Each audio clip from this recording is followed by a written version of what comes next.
Les amis, ravi de vous retrouver aujourd'hui pour une nouvelle vidéo. J'espère que vous allez bien, moi ça va super et on se rapproche tout doucement de la fin de la série sur les mercatos des clubs de Ligue 1. En effet, aujourd'hui on va faire Strasbourg, on va se diriger du côté de l'Alsace. Demain on aura Monaco et après-demain on se dirigera du côté de Nantes pour parler du club de nos amis nantais. Mais aujourd'hui on va parler de Strasbourg et on va se diriger donc comme je l'ai dit du côté de l'Alsace pour faire un bilan de la saison dernière, dresser aussi le bilan de ce mercato et voir les forces en présence avant le début de la saison qui s'approche de plus en plus, puisque c'est vrai que le début de la saison de Ligue 1 va arriver très très vite. Ça arrive ce week-end, hein, ce vendredi, donc forcément il faut faire vite. On n'a pas vraiment le temps de travailler sur nos épisodes, mais on essaie quand même de faire quelque chose de concis, de faire quelque chose de qualitatif, et donc on va commencer par parler de Strasbourg et de faire un bilan de la saison dernière. Et c'est vrai que la saison dernière a été très décevante du côté de la Méno, parce que c'est comme pour l'OGC Nice. Si on compare à la saison 2021-2022, on est en droit d'être déçu, parce qu'en 2021-2022 tu fais une saison absolument historique. Tu finis 6ème, tu es à 3 points de la Coupe d'Europe sous Julien Stéphan, donc on se dit que tu as à la tête de ton équipe Julien Stéphan, qui est un jeune coach prometteur, qui pourrait peut-être donc s'inscrire sur le long terme au terme de cette saison absolument incroyable où tu finis 6ème. Et l'année dernière, malheureusement, 2022-2023, on ne sait pas ce qui s'est passé du côté de Strasbourg. Strasbourg finit 15ème et ça a été parfaitement symbolisé par ce début de saison absolument cataclysmique durant lequel Julien Stéphan a été remercié parce que les résultats étaient beaucoup trop mauvais. Et là où beaucoup voyaient une progression, c'est-à-dire que beaucoup pensaient que Strasbourg allait faire 6ème, puis 5ème, puis 4ème, etc. Et ça aurait pu coïncider d'ailleurs avec le rachat de Strasbourg par le fonds d'investissement Blueco qui détient Chelsea.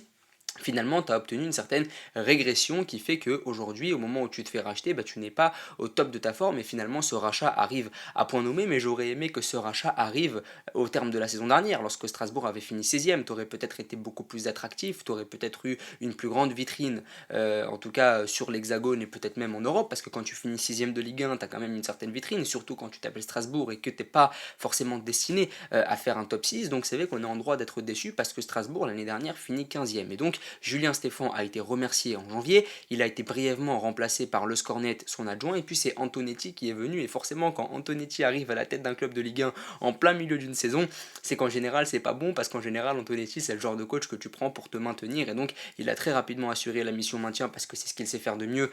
Antonetti, voilà, il aime bien diriger les hommes, il aime bien voilà, leur mettre des coups de pied au cul et permettre à ces équipes là de se maintenir, mais c'est pas un coach avec lequel tu vas bâtir sur le long terme. Mais en tout cas, Julien Stéphan, avec lequel tu voyais écrire une vraie page, hein, du club, parce que tu finis 6ème, tu pensais que les beaux jours allaient arriver, et finalement le début de la saison dernière a été absolument calamiteux et ça a entraîné l'arrivée d'Antonetti et donc l'arrivée de Vieira maintenant, parce qu'Antonetti n'était venu que pour un intérim. Et donc cette saison un peu bizarre où il y avait le mondial en plein milieu, ça n'a pas vraiment fait les affaires du club alsacien, et donc forcément tu finis 15ème, c'est très décevant. Mais fin de la saison 2022-2023, juin, tu te fais racheter par Blueco, qui est donc le fonds d'investissement qui détient Chelsea, et donc tu deviens, à l'image de Troyes qui est détenu par Manchester City, et bien toi tu deviens détenu par Chelsea. Mais ça n'est pas pareil que Troyes, parce que Troyes c'est un club qui fait régulièrement l'ascenseur, c'est un club qui est très instable, etc. Strasbourg, c'est quand même déjà leur 6ème saison, 2022-2023, c'était la 6ème saison du club alsacien du côté de l'élite du championnat français.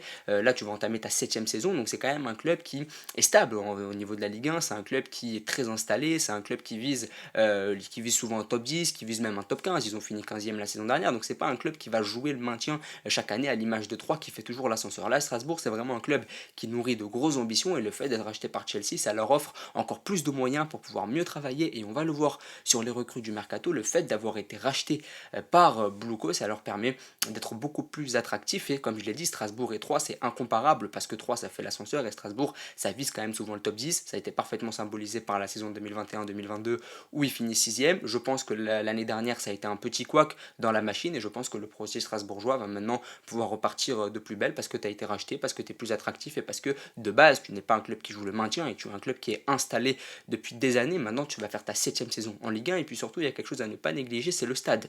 La Méno, qui est un stade absolument incroyable, c'est un des 8 stades du championnat de France à avoir eu une moyenne de 25 000 supporters à chaque match. de 25 000 supporters ou de plus de 25 000 supporters sur toute la saison. Mais dans les 8 clubs, on retrouve vraiment des très gros clubs. On retrouve Paris, on retrouve Marseille, on retrouve Nice. Mais c'est vrai que Strasbourg, c'est quand même un petit club de Ligue 1. C'est pas un club qui a l'ambition de jouer la Ligue des Champions, même si c'est un club qui se maintient, qui est rarement inquiété par la Ligue 2, etc. Mais c'est vrai que c'est un petit club et c'est vrai qu'il y a vraiment une vraie attractivité autour de Strasbourg. Il y a beaucoup de passionnés et ça, c'est très bien. Quand tu veux investir dans un club, si le public est passionné, c'est encore mieux parce que ça va peut-être plus attirer un joueur. Un joueur a peut-être plus envie de jouer dans un club où les supporters sont passionnés, où il va y avoir des gens à tous les matchs, où il va être soutenu, etc. Donc évidemment c'est très intéressant parce que Strasbourg a l'un des meilleurs publics de France et ça évidemment pour un joueur ça n'est pas à négliger au moment de choisir un club.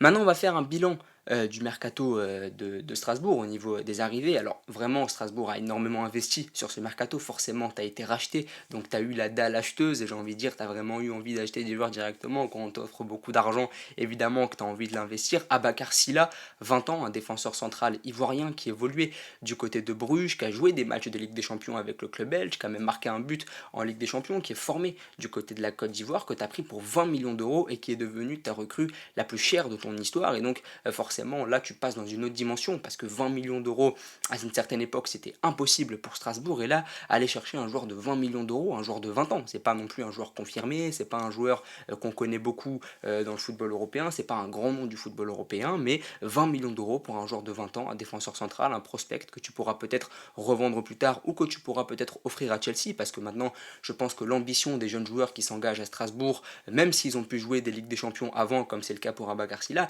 l'ambition finale c'est peut-être même de jouer à Chelsea finalement. Donc c'est ça aussi ce qui est très intéressant quand tu es un club qui est affilié à un cadre du football européen, c'est que l'ambition des joueurs qui vont signer dans ton club, c'est à terme de signer à Chelsea. Et donc forcément tu vas pouvoir en attirer beaucoup plus. Ça a été le cas par exemple pour Eli Wahi. Il y a eu la rumeur Eli Wahi parce que Eli Wahi, sa finalité c'est peut-être de vouloir évoluer à Chelsea et Strasbourg pourrait être un tremplin pour lui. C'est de là qu'est née la rumeur Eli Wahi à Strasbourg, c'est parce que Chelsea est intéressé par Eli Wahi à la base, mais sans l'affiliation de Chelsea, Strasbourg n'aurait jamais pu s'aligner sur Eli Wahi. Donc parenthèse fermée par rapport à l'attaquant de Montpellier, mais Abakar Silla, 20 ans, Côte d'Ivoire, défenseur central, qui a déjà joué des matchs de Ligue des Champions, qui est un grand espoir du football européen, c'est très intéressant. Emmanuel Emega, 20 ans là aussi, né en 2003, tous les deux, attaquant néerlandais qui évolue du côté de l'Autriche à Sturm Graz, 13 millions d'euros. Donc là aussi, on voit que tu as beaucoup investi, tu n'as pas hésité à mettre les moyens sur un attaquant de très grande qualité, 1m95 mais très mobile. J'ai vu beaucoup de comparaisons avec Ludovic Ajorc, mais ça n'est pas du tout le même profil. Il est très grand certes, mais lui va beaucoup plus vite, il est beaucoup plus mobile, il marque beaucoup plus de buts.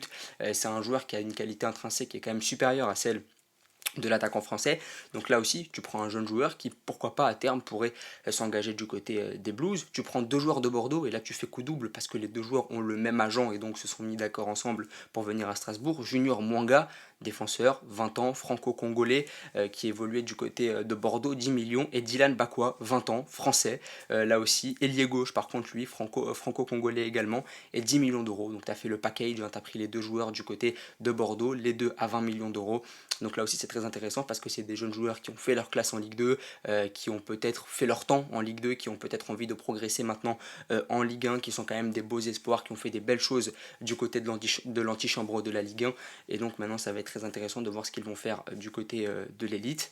Il y a Jesse Deminguet, que les fans de Ligue 2 connaissent parce qu'il a joué pendant des années du côté de Caen, 25 ans que tu prends libre. Il a joué 2 saisons en Ligue 1 avec Caen, donc milieu de terrain là aussi. C'est le genre de joueur qui est une valeur sûre, c'est un bon milieu de terrain sur lequel tu pourras compter dans la rotation. Il y a aussi Angelo Gabriel, 18 ans, que tu fais venir du côté de Chelsea, forcément, qui est prêté 1 an. Chelsea se l'est offert en provenance de Santos pour 15 millions d'euros il y a quelques semaines et l'a directement reprêté à Strasbourg. Là aussi, c'est ça les avantages d'être affilié à un club comme Chelsea, c'est que Chelsea va pouvoir te prêter des joueurs et Dieu sait que Chelsea prête énormément de joueurs. Je crois que c'est le club d'ailleurs qui prête le plus de joueurs en Europe, donc là aussi c'est très intéressant.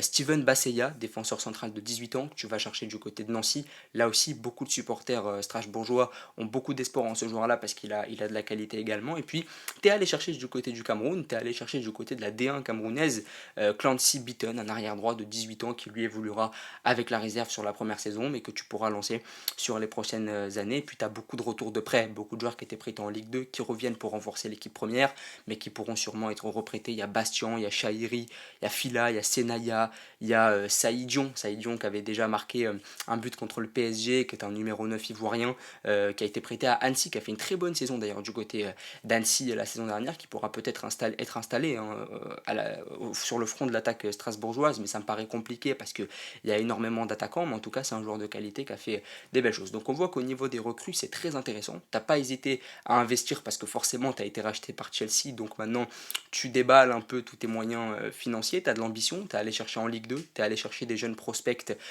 sur lesquels tu n'as pas hésité à mettre la somme qu'il fallait pour pouvoir ensuite, pourquoi pas les revendre, soit à Chelsea, soit à un autre gros club. Tu as aussi pris des joueurs que tu connais, c'est-à-dire en Ligue 2, hein, Jesse Dominguez par exemple, Steven Bessaya que tu es allé chercher du côté de la Nationale 3, tu t'es fait aussi prêter un joueur de Chelsea, et je pense que ce ne sera pas le dernier, parce que maintenant Chelsea va devoir prêter beaucoup de joueurs à Strasbourg, puisque c'est leur club affilié. Donc là aussi, c'est évidemment très intéressant au niveau du mercato. Je pense que c'est un des clubs qui a le mieux travaillé sur le mercato en Ligue 1, donc c'est vraiment pas mal. Au niveau des départs, alors il y a pas mal de départs là aussi. Alexander Djikou, Dimitri Liénard, qui étaient vraiment deux valeurs sûres, deux cadres du vestiaire alsacien qui sont partis. Djikou libre du côté de Fenerbahçe et Dimitri Liénard, la légende strasbourgeoise, parti libre du côté de Bastia. Donc là aussi, tu tournes aussi la page avec ceux qui ont fait tes succès sur les très nombreuses saisons d'avant, parce que Liénard, ça fait très longtemps qu'il est là. Je pense même que quand le club était encore en Ligue 2, il était déjà là. Djikou aussi, qui était arrivé en provenance de Caen il y a déjà pas mal d'années. Donc voilà, c'était vraiment tes valeurs sûres et tu tournes une page hein, avec le départ de ces deux joueurs-là pour en mettre une nouvelle finalement avec le rachat par Bluco. Et bien tu te débarrasses aussi de ceux qui faisaient ta gloire dans le passé. Il y a Maxime Lemarchand également, l'ancien de Nice qui a mis fin à sa carrière. Bon, très bon défenseur d'ailleurs, Maxime Lemarchand, j'aimais beaucoup quand il était à Nice. Eiji Kawashima qui a été barré par Mats Sels, le gardien japonais, est parti. Et puis tu as les fins de prêt de Sanson, de Dagba et de Suzuki. Sanson et Dagba, je trouve qu'ils ont quand même rendu de fiers services. Donc c'est dommage d'avoir vu leur prêt expirer, mais c'est ainsi. Je pense qu'ils ne rentraient pas dans les plans de la nouvelle direction. Et puis tu as prêté quelques jeunes joueurs dans les divisions inférieures, du côté d'Avranches, du côté de Concarneau, pour qu'ils puissent faire leur classe. Donc voilà, tu t'es débarrassé de certains joueurs dont tu ne voulais pas forcément. Je pense que Djikou, Liénard, c'est des joueurs que tu ne voulais pas vraiment incorporer dans ton nouveau projet. Je pense que Sanson et Dagba, tu n'avais aucune envie de lever l'option d'achat parce que tu as déjà des joueurs à leur poste et que tu nourris peut-être des ambitions encore supérieures. En tout cas, voilà, il y a un dégraissage, un beau dégraissage qui a été fait. Tu n'as pas encaissé d'argent, ça c'est dommage de ne pas avoir fait de plus-value, mais maintenant que tu as été racheté par Chelsea, ça n'est plus ton problème, j'ai envie de dire. Donc voilà, c'est très intéressant.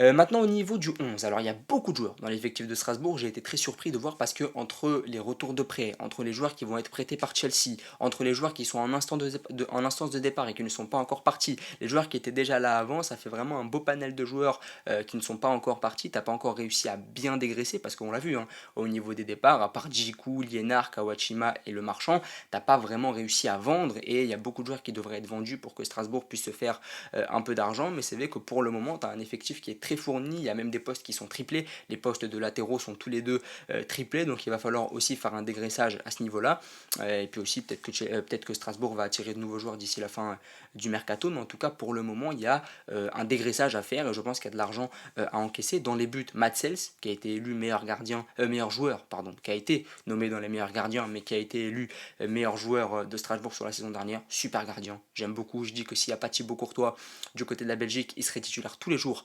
avec les Diables Rouges, super gardien, j'aime beaucoup, ça a été vraiment la bonne prise de Strasbourg il y a déjà quelques années, j'aime beaucoup. Gilbert à droite, l'ancien d'Aston Villa, l'ancien de Caen, qui a fait des belles choses aussi et qui est une valeur sûre depuis qu'il est revenu.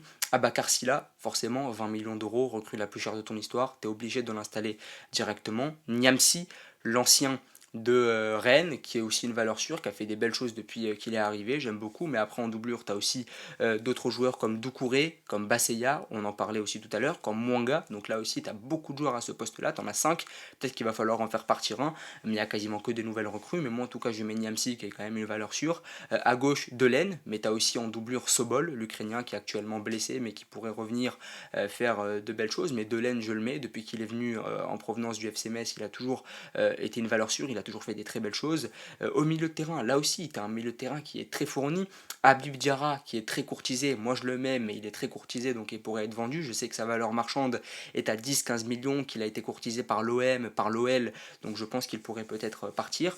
Jean-Eudes Daoulou, que j'aime beaucoup, l'ancien de Lille, de Saint-Etienne, de Monaco, et Jean-Rigner Bellegarde aussi. Voilà, c'est des joueurs qui l'année dernière ont vraiment constitué ta force au milieu de terrain, mais après sur le banc, il y a beaucoup d'autres joueurs, hein. Il y a Sissoko, il y a Pirsic, il y a aussi Deminguet qui vient de signer, donc là aussi, il y a beaucoup de joueurs au milieu de terrain. Il va falloir faire un tri aussi, peut-être un départ d'un de ces joueurs-là, parce qu'ils ont une grosse valeur marchande, comme je l'ai dit. Diarra, Bellegarde, c'est des joueurs que tu peux vendre sur le marché. Peut-être que Persic a aussi envie d'aller voir ailleurs. Peut-être que la volonté de Patrick Vieira, ça sera peut-être de vouloir installer Deminguet au milieu de terrain, parce que peut-être que c'est lui qui a voulu le ramener. J'en ai aucune idée, mais en tout cas, tu as pas mal de joueurs au milieu de terrain. Là aussi, il faudra trouver un certain équilibre. Et puis devant aussi, devant, tu as énormément de joueurs, tu as aussi énormément de numéro 9. Et là aussi, il faudra faire un tri.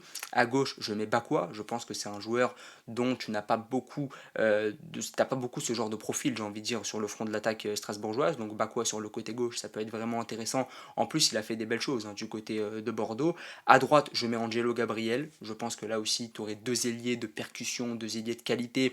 Et on sait qu'en Ligue 1, ce genre de joueur, ça peut déséquilibrer les blocs et c'est très intéressant. Et devant, je mets Emega, voilà, le nouveau numéro 9 que tu as pris du côté de l'Autriche, que tu as pris à 13 millions, c'est ton investissement, donc il va falloir tout de suite le faire jouer pour rentabiliser. Mais après, quand on regarde, tu as Gamero, tu as Motiba, tu as Habib Diallo, tu as Saïdion, t'as Chahiri, donc t'as énormément de joueurs au poste d'attaquant. Chahiri c'est plus un ailier, mais sinon en termes de numéro 9 pur, t'as Gamero, Motiba, Diallo, Saïdion.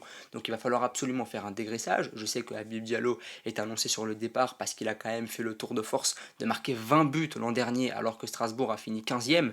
Donc c'est quand même un sacré exploit et je pense que Strasbourg pourrait le vendre et je pense que Strasbourg va le vendre parce que si t'as pris Emega c'est forcément pour vendre Habib Diallo à mon avis. En plus ça fait des années qu'il est là donc je pense qu'il a un bon de sortie. Gamero, il arrive à un âge avancé, donc peut-être que la meilleure solution pour lui, ce serait de rentrer dans une certaine rotation. Peut-être qu'il ne peut plus être titulaire sur 38 matchs, etc.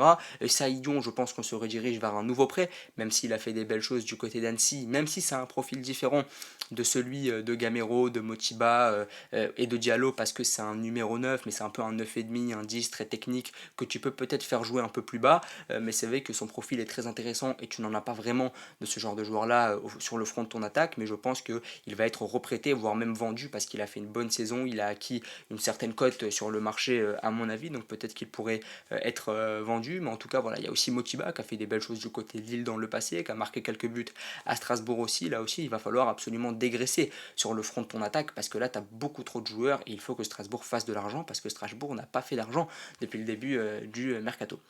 Maintenant, le coach, Patrick Vieira, 47 ans. Évidemment, on ne présente pas Patrick Vieira, on ne présente pas Patrick Vieira le footballeur, mais peu connaissent Patrick Vieira l'entraîneur. Il a entraîné du côté de Nice 2 saisons, Crystal Palace 2 saisons. Il a été aussi du côté de New York City. Il a entraîné les jeunes de Manchester City. C'est un coach qui, pour le moment, n'a pas vraiment explosé. C'est un coach qui a fait des belles choses. C'est vrai que du côté de Nice, il a fait des belles choses. Du côté de Palace également, mais c'est jamais un entraîneur qui a crevé l'écran pour le moment. J'ai pas eu l'impression qu'à Nice, il ait révolutionné le football. J'ai pas eu l'impression qu'à Palace, ça se soit si bien passé que ça non plus, notamment sur la fin où il s'est fait limoger. Donc, on n'est pas sur un coach qui a, j'ai envie de dire, un gros palmarès. On n'est pas sur un coach qui a de gros faits d'armes dans le football, mais peut-être qu'à Strasbourg, il peut exploser. Et je pense que si la direction strasbourgeoise a décidé de miser sur lui, c'est qu'ils ont des ambitions le concernant. Déjà, c'est un nom. Quand tu prends Patrick Vieira, tu prends un nom, tu prends aussi un jeune coach en devenir, tu prends un coach aussi qui connaît la Ligue 1, puisqu'il a déjà officié à Nice, qui connaît aussi la rudeur des grands championnats, avec le championnat anglais, qui connaît aussi les championnats outre-Atlantique, avec New York City. Donc tu prends un entraîneur très jeune, qui a déjà accumulé pas mal d'expériences, même si ce n'est pas toujours des expériences qui ont été positives, mais j'ai envie de dire, il faut tomber pour mieux se relever. Et c'est vrai que même si à Nice, même si à Palace, ça a pu mal se terminer, que ça a été des aventures plutôt courtes, c'est vrai que peut-être qu'à Strasbourg, il pourrait s'installer sur le long terme, mais j'ai quand même du mal à y croire parce qu'à chaque fois qu'il est allé dans un club, il n'est jamais resté plus de 2 saisons. Et on sait qu'en Ligue 1, ça peut être très vite compliqué quand tu n'as pas les résultats escomptés, surtout que là, tu as été racheté par Bluco et que Chelsea nourrit de grandes ambitions pour Strasbourg, donc la pression va être encore plus forte. Hein. C'est pas comme avant où tu avais des dirigeants qui pouvaient te dire si tu te maintiens, c'est bon. Là, c'est vraiment des dirigeants qui vont vouloir que Strasbourg aille très haut, très vite pour satisfaire le projet Blueco. Donc voilà, ça va être compliqué à mon avis cette saison parce que ça va être une première saison. Tu as investi beaucoup d'argent, mais il va falloir que les joueurs cohabitent entre eux, il va falloir trouver rapidement une cohésion, passer d'un club qui ne pouvait pas investir plus de 10 millions sur le mercato à un club qui a des moyens quasi illimités. Ça va pas être facile à gérer, mais je pense qu'il va falloir trouver l'équilibre et Patrick Vieira, c'est son rôle à lui de trouver cet équilibre sur le terrain, notamment cet équilibre tactique. Donc voilà, ça reste à voir.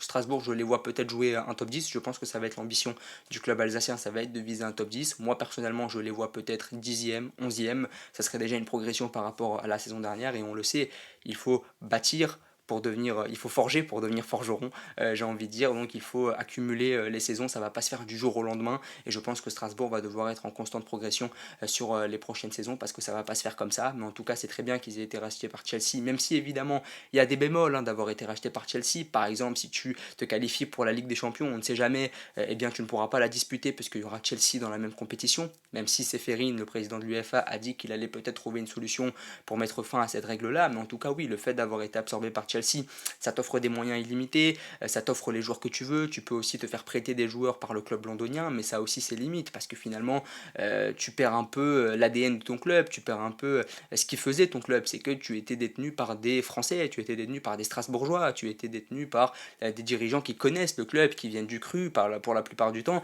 Là, tu es détenu par un fonds d'investissement voilà, qui a racheté Chelsea, qui te prend pour un peu la dernière roue du carrosse, parce que Strasbourg, aujourd'hui, va s'effacer face au Cador qu'est Chelsea. Donc oui, ça a ses avantages, ça a ses inconvénients, mais je pense que le supporter strasbourgeois qui se respecte et qui aime vraiment son club n'est pas vraiment content d'avoir été absorbé, d'avoir été racheté par Chelsea, parce qu'il veut que son club soit pleinement indépendant, et on peut le comprendre.